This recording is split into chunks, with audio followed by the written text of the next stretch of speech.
और आप सभी इस बात को अच्छी तरह जानते हैं, कोरोना का संकट आने के बाद यह वर्चुअल रैली का सिलसिला भारतीय जनता पार्टी ने देश के कार्यकर्ताओं से और देश की जनता के साथ संवाद करने के लिए यह प्रारंभ किया है। मुझे लगता है कि अब भारत की राजनीति डिजिटल दुनिया की ओर प्रस्थान कर चुकी है। पहले हम लोग सीधे सार्वजनिक सभाओं में संवाद करते थे, आंख से आंख मिलती थी, फेशियल एक्सप्रेशन भी पढ़ने का अवसर प्राप्त होता था, लेकिन यह वर्चुअल रैली में संभव नहीं है। फिर भी संवाद का एक रास्ता भारतीय जनता पार्टी ने निकाला है और यह वर्चुअल रैली का सिलसिला प्रारंभ हुआ है। मैं आगे कुछ कहने के पहले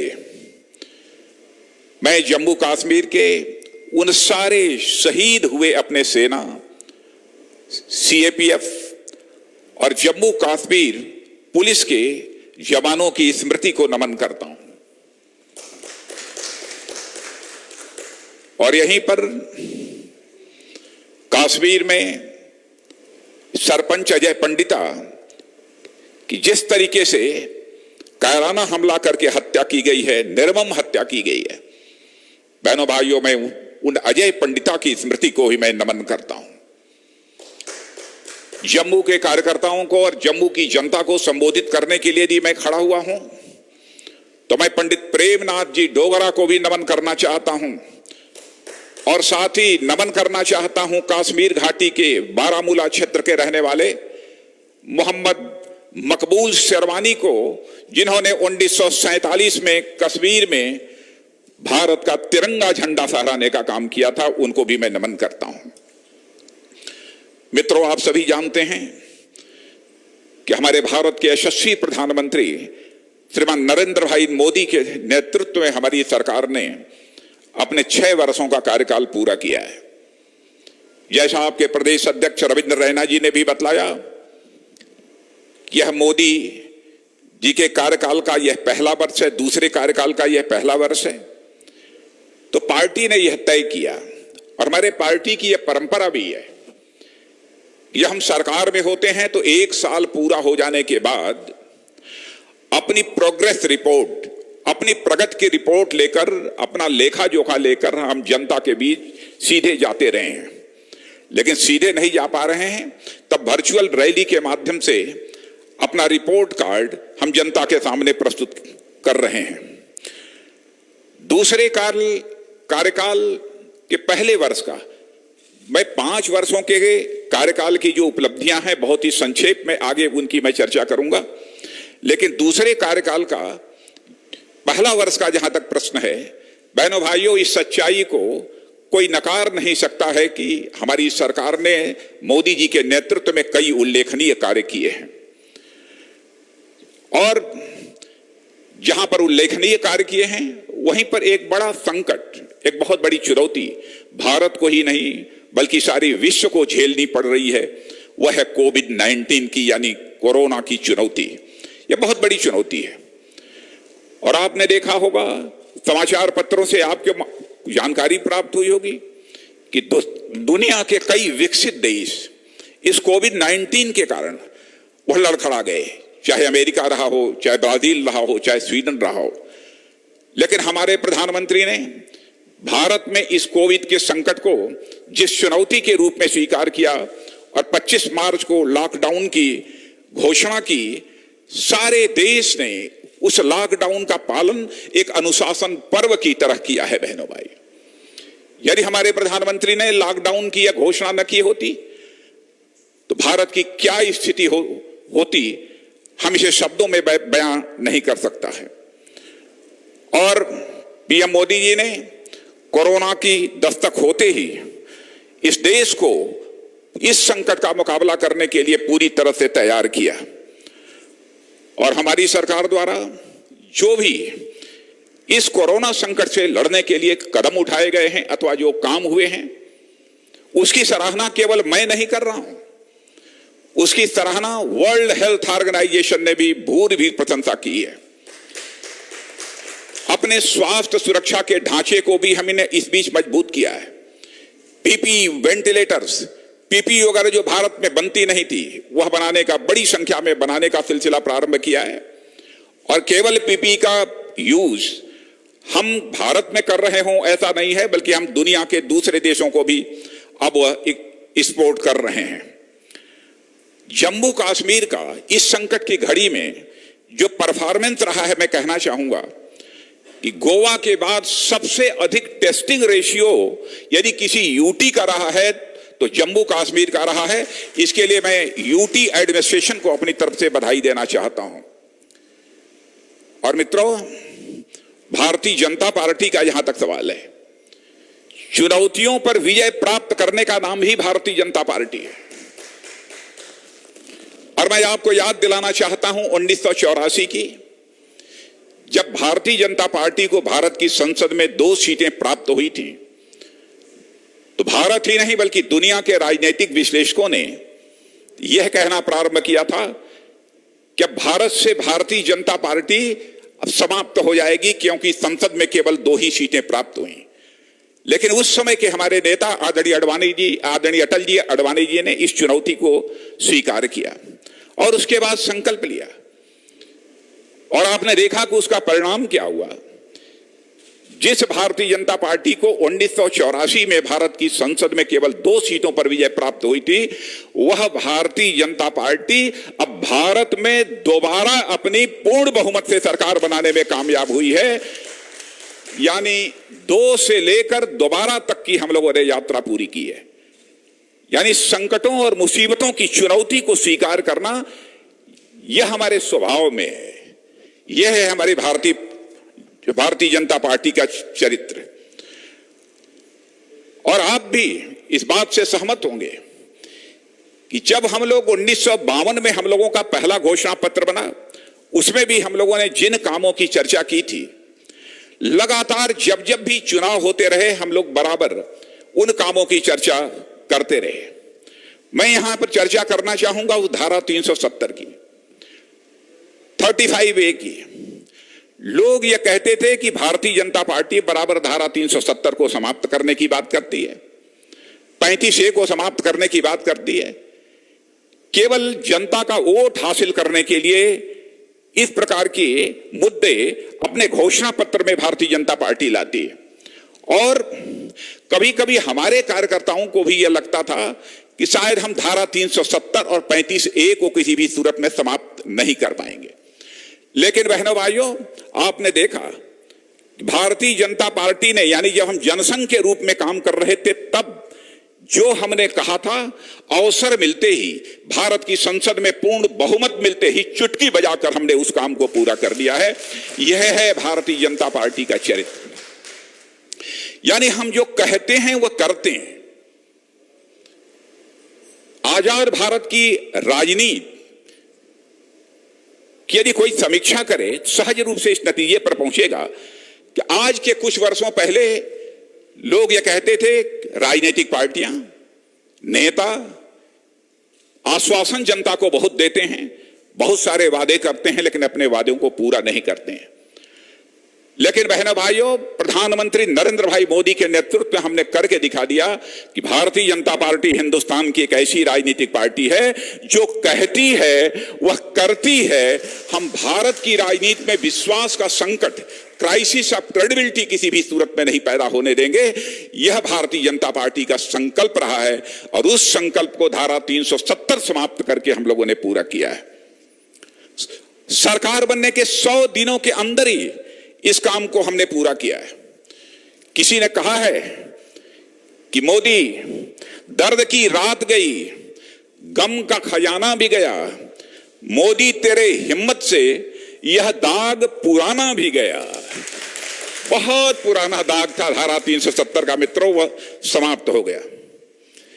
पहले जब कभी भी, मेरे दोस्तों, आपको याद होगा, अंतरराष्ट्रीय मंचों पर जब जम्मू कश्मीर का सवाल खड़ा होता था, धारा 370 का सवाल खड़ा होता था, ज्यादातर देश पाकिस्तान के साथ खड़े होते थे, भारत के साथ ज्यादातर देश खड़े नहीं होते थे।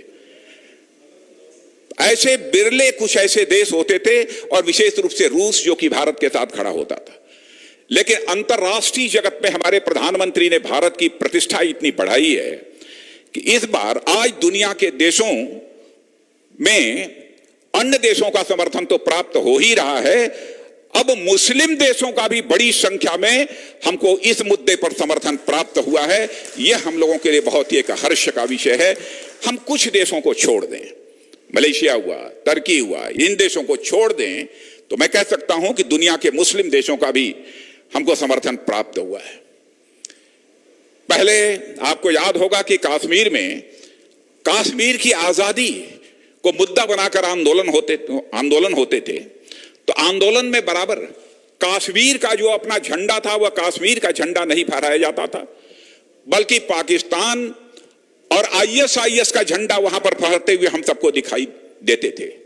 लेकिन आज हम सीना ठोक कर कह सकते हैं मेरे दोस्तों कि अब कश्मीर में भी ये दिखता है, यदि विजयी विश्व तिरंगा प्यारा झंडा ऊंचा रहे हमारा, अब यही कश्मीर की धरती पर भी हमको दिखता है। और मैं यहां इस बात की भी चर्चा करना चाहूंगा, अपने श्रद्धेय नेता अटल बिहारी वाजपेयी जी जो आज हमारे बीच में नहीं है, कश्मीर के प्रश्न पर वह कहते थे कि हम कश्मीरियत, जमहूरियत और इंसानियत में विश्वास करते हैं। मैं यह कहना चाहता हूं कि आज आदरणीय अटल बिहारी वाजपेयी जी हमारे बीच नहीं है, लेकिन हम आज भी इसी सिद्धांत पर कायम हैं। हमारी नजर में कश्मीरियत में हजरत बल भी है और हमारी नजर में कश्मीरियत में बाबा अमरनाथ भी हैं, यानी हमारे बर्फानी बाबा भी हैं। बहनों भाइयों, बहुत बड़ा काम इस सरकार ने 1 वर्ष के अंदर किया है। अब तो आपको बतलाने की जरूरत नहीं है, जम्मू के लोग इस हकीकत को जानते हैं कि अब भारत सरकार के जितने भी कानून होंगे अब जम्मू और कश्मीर में भी प्रभावी तरीके से लागू होंगे।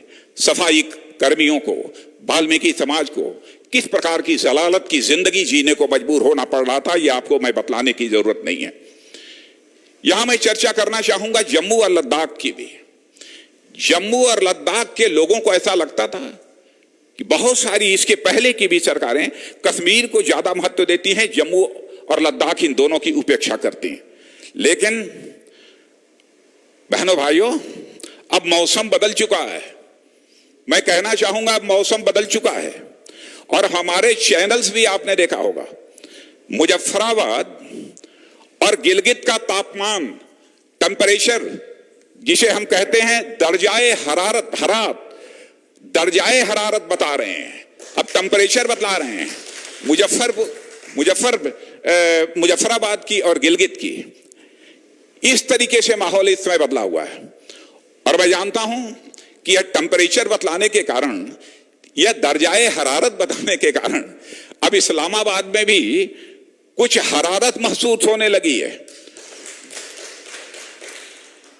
और इसलिए वे कुछ ज्यादा शरारत करने पर भी आमादा हैं। लेकिन आप देख रहे होंगे कि हमारे सेना के जवान, हमारे अर्धसैनिक बल, हमारे जम्मू कश्मीर के पुलिस और इंटेलिजेंस के म्यूचुअल कोऑर्डिनेशन से उनकी शरारत का मुंहतोड़ जवाब जम्मू कश्मीर की धरती पर दिया जा रहा है। मेरे बहनों भाइयों, 370 हटने के बाद 1-2 नहीं, जम्मू कश्मीर की तकदीर को बदलने के लिए, उसकी तस्वीर को बदलने के लिए कई महत्वपूर्ण काम हुए हैं। मुझे यहां तक याद है लगभग 50 बड़े काम 30 दिनों के अंदर ही सरकार ने घोषित किए हैं। हमारे डॉक्टर जितेंद्र सिंह जी अभी एम्स की चर्चा कर रहे थे, आईआईटी की चर्चा कर रहे थे, आईआईएम की चर्चा कर रहे थे, 6 नए मेडिकल कॉलेज खुल गए। क्या कोई यह कल्पना कर सकता था? 2 सेंट्रल यूनिवर्सिटीज का जम्मू कश्मीर में होना। बहुत सारे राज्य इस हिंदुस्तान में जहां पर कि एक भी सेंट्रल यूनिवर्सिटी नहीं है, लेकिन हमारी सरकार ने जिस तरीके का एक भेदभाव हुआ था जम्मू कश्मीर के साथ, उसको देखते हुए 2 सेंट्रल यूनिवर्सिटीज देने का भी फैसला किया। यानी सब मिला जुलाकर मुझे कहना हो तो मैं कह सकता हूं कि हमारी जो सरकार है, उस सरकार में विकास, जम्मू कश्मीर का विकास ये हमारी प्रायोरिटी है, जम्मू कश्मीर का विकास ये हमारी प्राथमिकता है। यह संदेश देने में हम कामयाब रहे हैं। और मित्रों, मैं कह सकता हूं आगामी 5 वर्षों में हम लोगों की कोशिश है जम्मू कश्मीर की तस्वीर इतनी बदल जाएगी जम्मू कश्मीर की तकदीर कि पीओके के लोग भी आपसे रश्क करेंगे पीओके के लोग भी कि काश हम भी इस वक्त भारत में होते तो हमारे दिन भी बदल जाते, या पीओके के लोग भी यह आपसे रश्क करते। आगे क्या होगा प्रतीक्षा कीजिए मेरे बहनों भाइयों। पीओके से ही मांग होगी कि हम भारत के साथ रहना चाहते हैं, अब पाकिस्तान के कब्जे में नहीं रहना चाहते हैं। और मैं समझता हूं कि जिस दिन यह होगा हमारे संसद का भी यह संकल्प पूरा हो जाएगा। मित्रों, धारा 370 का जहां तक सवाल है, एक यह ऐसा कानून था जिसके बारे में जितने पहले के हुक्मरान रहे हैं वो कहते रहे हैं कि यह अस्थायी प्रोविजन है, ये टेम्पोररी प्रोविजन है, और इसमें कहीं सच नहीं है। यह प्रोविजन संविधान सभा की मर्जी से नहीं आया था, यह बाद में यह प्रोविजन किया गया था। फिर भी लंबे समय तक कांग्रेस की सरकार थी, कांग्रेस ने इस धारा 370 को अपने दामन से बहनों भाइयों बांधे रहा। और मैं कांग्रेस के दोस्तों से पूछना चाहता हूं, यदि धारा 370 आपके लिए इतनी महत्वपूर्ण थी तो आपने इस टेम्पोररी प्रोविजन को परमानेंट क्यों नहीं बना दिया, इस अस्थायी प्राविधान को स्थायी क्यों नहीं बना दिया आपने, यदि आपको धारा 370 को लेकर इतना बड़ा लगाव था। लेकिन वह नहीं कर पाए। 2014 से लेकर 2019 तक मित्रों मैं कह सकता हूं, उठाकर देख लीजिए, 2 लाख करोड़ रुपए से अधिक हमारी सरकार ने जम्मू कश्मीर के विकास के लिए धन का आवंटन किया है। उसके पहले भी बराबर जम्मू कश्मीर लद्दाख के विकास के लिए सरकार के द्वारा धन आवंटित होते रहे हैं। और मैं कह सकता हूं कि भारत के अधिकांश राज्यों की अपेक्षा वहां पर अधिक धन दिया जाता रहा है। लेकिन कौन इस सच्चाई को नकार सकता है? भ्रष्टाचार का जम्मू कश्मीर में बोलबाला था। जो भी पैसा भेजा जाता था कहां चला जाता था यह आपको बतलाने की जरूरत नहीं है। और इस कारण बहुत सारे ऐसे नेता भी थे, अलगाववादी थे, देश विरोधी ताकतें थी कि भारत सरकार के द्वारा जो पैसे भेजे जाते थे, जो धनराशि दी जाती थी, उनके कारण उनके मजे रहते थे। और इसके बावजूद कभी कभी वह पाकिस्तान की भी वकालत करने में चूकते नहीं थे। और मैं विश्वास के साथ कह सकता हूं कि अब इस प्रोविजन के हट जाने के बाद अब उन लोगों की कमर पूरी तरह से टूट चुकी है। और मित्रों, आपने देखा कि कश्मीर में अब बड़ी संख्या में आतंकवादी मारे जा रहे हैं। और अब इस कानून के समाप्त हो जाने के बाद क्या क्या सुविधाएं लोगों को मिलेंगी, क्या क्या होगा, यह मैं बहुत डिटेल में जाकर बतलाने की आवश्यकता नहीं समझता हूं।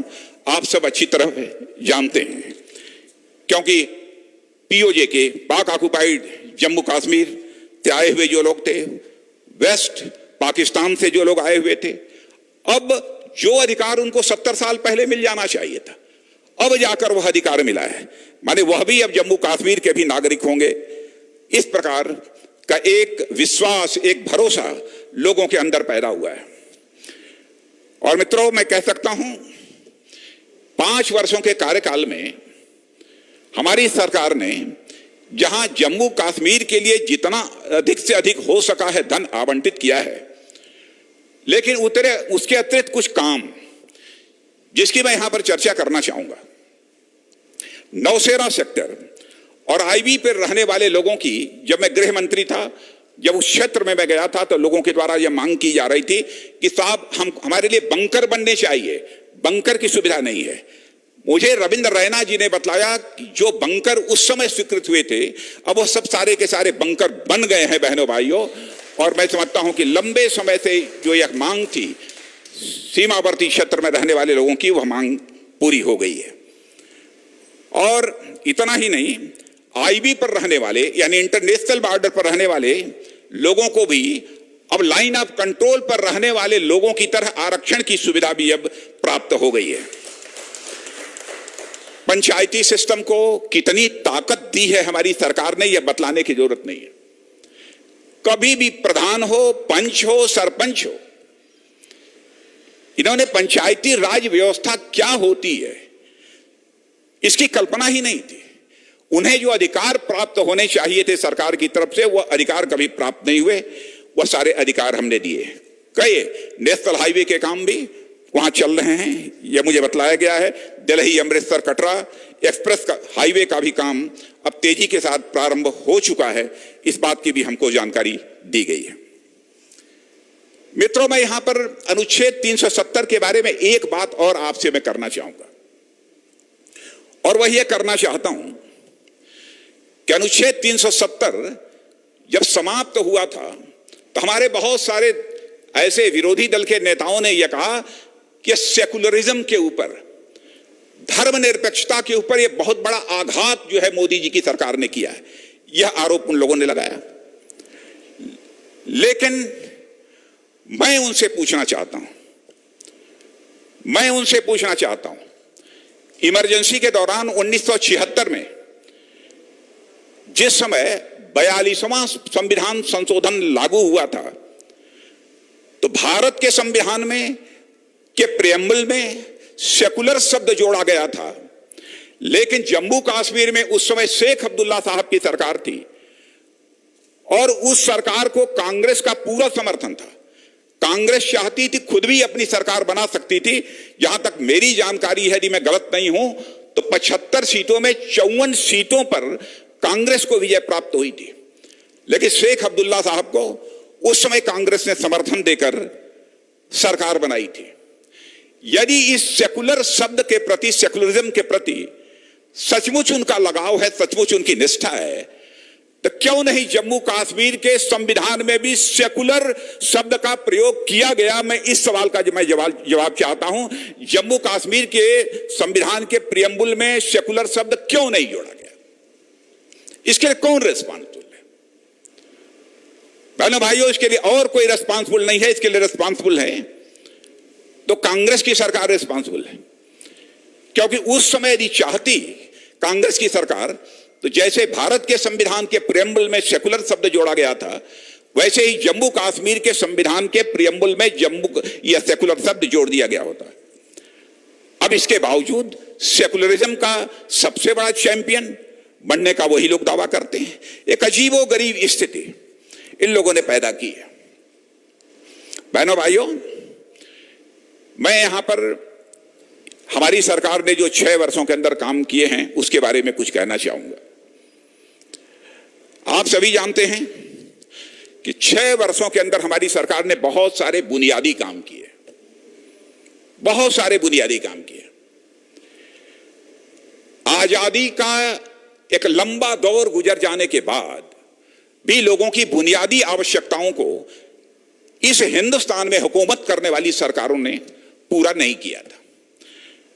मोदी जी ने प्रधानमंत्री बनने के बाद यह संकल्प लिया कि देश की जनता की जो बुनियादी आवश्यकताएं हैं, उन बुनियादी आवश्यकताओं को पूरा किया जाना चाहिए। आपको आश्चर्य होगा कि लगभग 18,500 गांव आजादी के 70 वर्ष के बाद भी इस हिंदुस्तान में ऐसे थे जहां बिजली नहीं पहुंची थी, और हम लोगों ने कुछ ही महीनों के अंदर इन सारे गांवों में बिजली की व्यवस्था कराई। 2.5 करोड़ लोगों के पास बिजली का कनेक्शन नहीं था, उनको हम लोगों ने बिजली का कनेक्शन दिया। यह बुनियादी आवश्यकता। हमारे प्रधानमंत्री ने संकल्प लिया कि 2022 आते आते अब इस हिंदुस्तान में ऐसे हालात हम पैदा करेंगे कि एक भी व्यक्ति शेष नहीं बचेगा जिस व्यक्ति को अपना सिर ढकने के लिए पक्का छत न मुहैया हो जाए, एक व्यक्ति भी शेष नहीं बचेगा। और इस काम को किया। कोई सोचता नहीं था कि भारत में सभी का अकाउंट खुल सकता है, बैंकों में खाता खुल सकता है, यह कभी कोई सोचता नहीं था। जनधन योजना के माध्यम से सभी जितने भारत के नागरिक थे सबके खाते खोले गए। 10 करोड़ की संख्या में शौचालय बनाए गए और बहुत सारी चीजें, चाहे हमारे किसान हों, मजदूर हों, चाहे दुकानों पर काम करने वाले हमारे छोटे मोटे कामगार हों, कारीगर हों, इन सब के लिए पेंशन की मुकम्मल व्यवस्था हमारी सरकार ने की 60 साल की आयु पूरी कर लेने के बाद। और सबसे बड़ा काम, और वह काम मैं कहना चाहता हूं दुनिया के का कोई देश नहीं कर पाया, उस काम को हमारे प्रधानमंत्री मोदी जी ने करके दिखाया है, वह आयुष्मान भारत योजना लागू करने का। मित्रों, यह कोई छोटा काम नहीं था आयुष्मान भारत योजना को लागू करना, लेकिन इस काम को भी हमारी सरकार ने किया है। माने प्रतिवर्ष भले ही कोई झोपड़ी में रहता हो, यदि वह बीमार हो जाता है तो बीमारी के कारण वह दम तोड़ने नहीं पाएगा, 5 लाख रुपए तक का उसका मुफ्त इलाज होगा। कभी यह कोई कल्पना नहीं कर सकता था, इस काम को भी हम लोगों ने किया है। इस देश के किसानों के लिए भी बहुत सारे कदम सरकार ने उठाए हैं, बहुत विस्तार में मैं जाकर उसकी चर्चा नहीं करना चाहता हूं। संकल्प है हम लोगों का कि 2022 आते आते हम हिंदुस्तान के किसानों की आमदनी को जस्ट डबल करेंगे, उसको 2 गुना करेंगे। यह हमारी सरकार का संकल्प है। एपीएमसी एक्ट में भी हम लोगों ने संशोधन किया। एक देश है, एक बाजार होना चाहिए। किसी किसान के ऊपर यह प्रतिबंध नहीं होना चाहिए कि तुम केवल इसी मंडी में अपना गल्ला बेच सकते हो, बाहर नहीं बेच सकते हो। जहां अच्छी कीमत मिले, अब हमारा देश का किसान वहां जाकर अपने माल को बेच सकता है। इसेंशियल कम्युनिटीज एक्ट में भी हम लोगों ने संशोधन ला दिया, यानी अब हमारा किसान अपना माल कहीं भी लेकर जाए, जैसे भी जाए, अब कोई रोक टोक नहीं रहेगी। अब उसे कोई रोक नहीं सकता, उसके खिलाफ कोई अब कोई कार्रवाई नहीं कर सकता। मित्रों, सब मिला जुला कर देखा जाए तो बहुत सारे काम हमारी सरकार ने किए। यदि मैं उनकी चर्चा करूं तो कम से कम आधे घंटे का समय लगेगा, लेकिन यह सब सारे विकास के कार्य तो हो ही रहे हैं। हमारा देश तेजी के साथ आगे बढ़ा है। हमारा देश अर्थव्यवस्था के आकार के मामले में, इकोनॉमी की साइज के मामले में पहले 2013 में दुनिया के 9वें स्थान, दुनिया के देशों में 9वें स्थान पर हमारा भारत खड़ा था। लेकिन 5 वर्ष के अंदर ही हमारे प्रधानमंत्री ने वह करिश्मा किया कि हमारा यह भारत 9वें स्थान से जंप लेकर आज दुनिया के देशों में 5वें स्थान पर आकर खड़ा हो गया है। हमसे यदि कोई पूछे तो हम तो यह चाहते हैं कि ऐसे हालात पैदा हों कि हमारा यह भारत आगामी कुछ वर्षों में दुनिया की टॉप 3 इकोनॉमीज में आकर खड़ा हो जाए। आप भी यह सोचेंगे कि कोरोना के संकट की घड़ी में अर्थव्यवस्था पर भी प्रभाव पड़ा है, प्रतिकूल प्रभाव पड़ा है, कैसे यह काम हो जाएगा।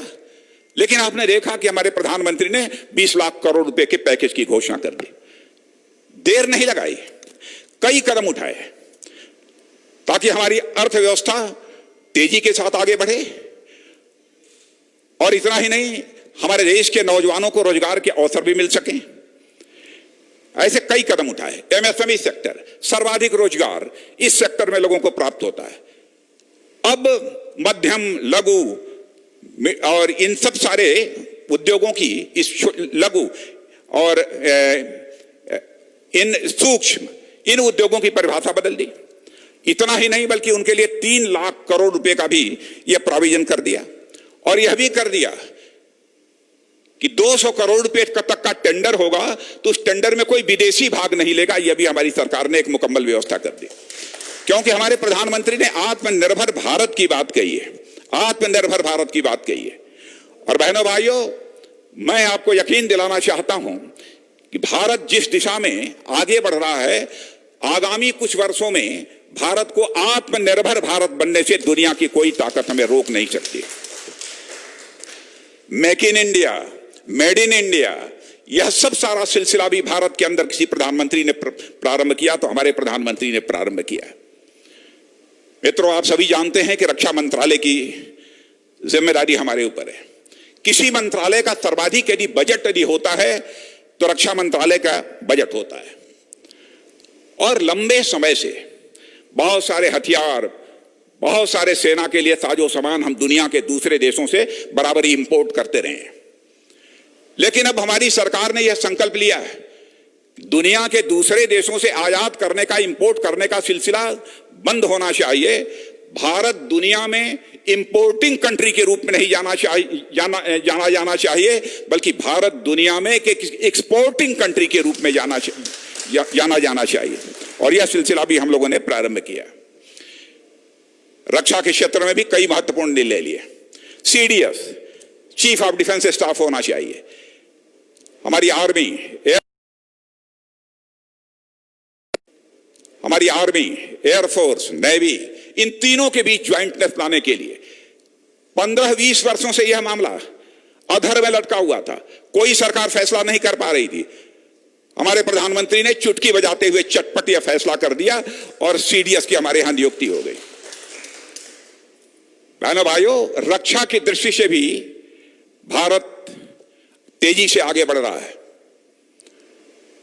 और हमारा भारत सुरक्षित है, मैं कहना चाहता हूं। राफेल का नाम आपने सुना होगा। राफेल लेने में गया था। राफेल बहनों भाइयों जुलाई में आ रही है। हमारे वायु सेना की ताकत बढ़ जाएगी। लेकिन हम ताकत यदि बढ़ाना चाहते हैं तो किसी को डराने के लिए ताकत नहीं बढ़ाना चाहते, बल्कि हम अपनी सुरक्षा के लिए अपनी रक्षा की ताकत को बढ़ाना चाहते हैं। अपनी सुरक्षा के लिए, किसी को डराने की नहीं है। बहुत सारे सिटीजनशिप अमेंडमेंट बिल पास हुआ, एक्ट बन गया। हमारे गृह मंत्री अमित भाई ने जिस तरीके से इसको पेश किया भारत की संसद में, उसकी जितनी भी सराहना की जाए वह कम है। लेकिन बराबर इस मुद्दे को लेकर भी सरकार को बदनाम करने की कोशिश लोगों के द्वारा की गई।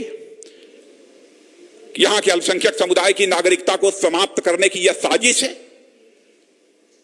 बहनों भाइयों, दृढ़ता के साथ हम लोगों को बोलना चाहिए कि सिटीजनशिप अमेंडमेंट एक्ट के कारण किसी की नागरिकता प्रभावित नहीं होने पाएगी, बल्कि पाकिस्तान, बांग्लादेश, अफगानिस्तान में जो हमारे अल्पसंख्यक भाई हैं यदि वह भारत आते हैं तो उनको नागरिकता मिलेगी। किसी की नागरिकता को समाप्त करने का यह प्रोविजन नहीं है।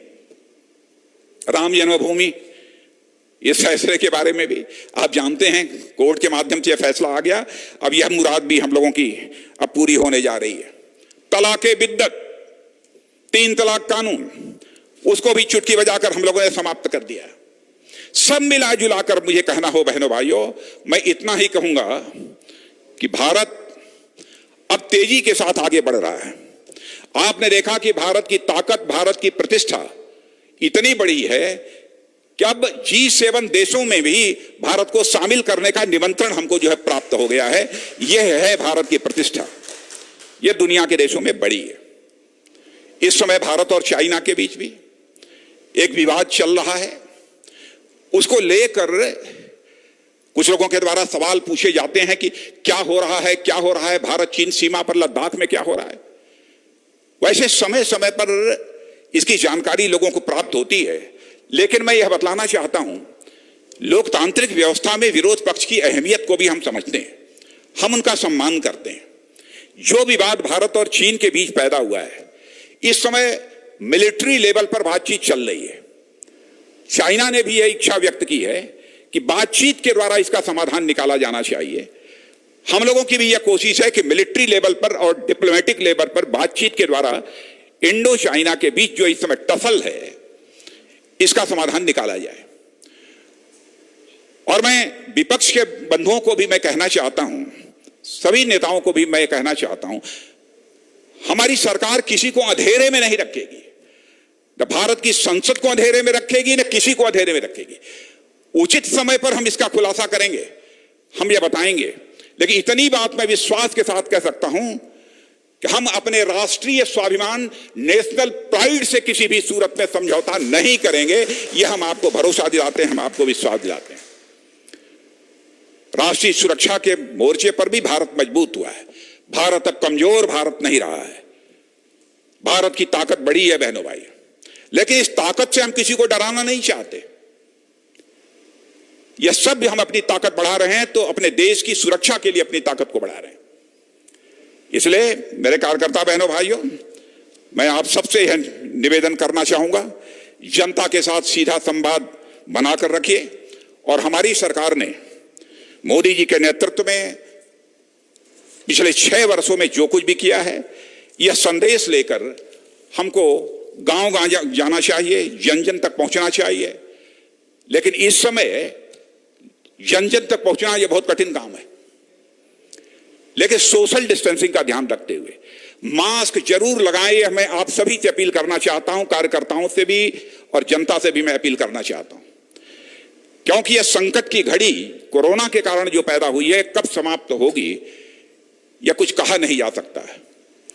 लेकिन फिर भी जितना हम अपनी तरफ से कर सकते हैं वो हम करते रहें और हम अपनी सरकार की जो उपलब्धियां हैं उसको जन जन तक पहुंचाएं, यही अपील करते हुए और पुनः आप सबको विश्वास दिलाते हुए कि भारत को एक भारत, श्रेष्ठ भारत और आत्मनिर्भर भारत बनने से हमें दुनिया की कोई ताकत नहीं रोक सकती है।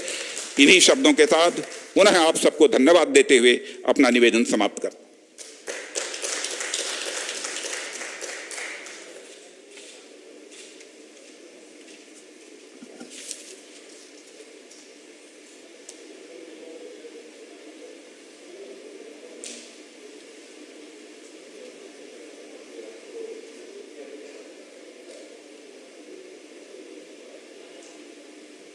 जम्मू कश्मीर की जनता के लिए एक विशेष स्नेह प्रस्तुत कर रहा था।